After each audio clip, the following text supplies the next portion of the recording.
په روسیه کې د احمد مسعود په مشرۍ د طالبانو یو شمېر مخالفین نن غونډه لري. احمد مسعود تازه په روسیه کې یوه غونډه جوړه کړې او خپل کسان یې راوغوښتي دي چې دا موخه څه ده مکمل حال وګورئ. د خرابات ټي وي چینل درنو لیدونکو سلام، ستړي مشئ، وخت مو بخیر.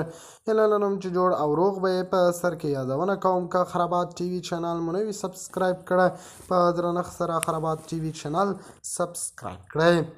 د طالبانو یو شمېر مخالفي څېرې نن په روسیه کې د مقاومت جبهې د مشر احمد مسعود په مشرۍ غونډه لري.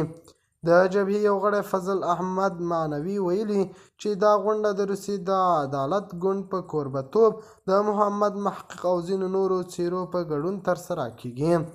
د غونډې ډېری نورې ګډونوال د احمد مسعود نږدې پلویان ښودل شوي او طالبانو د نورو مخالفو لوریو استازي پکې نه لیدل کیږي.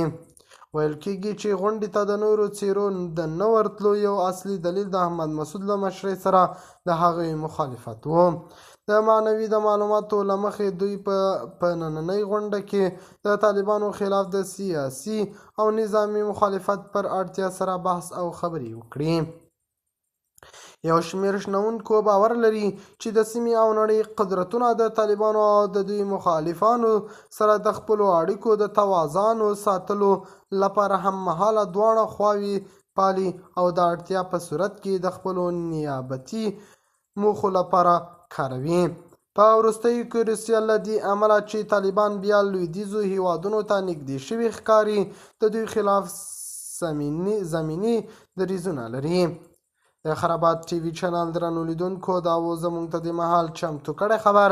الله په امان، تر بیا ښې چارې.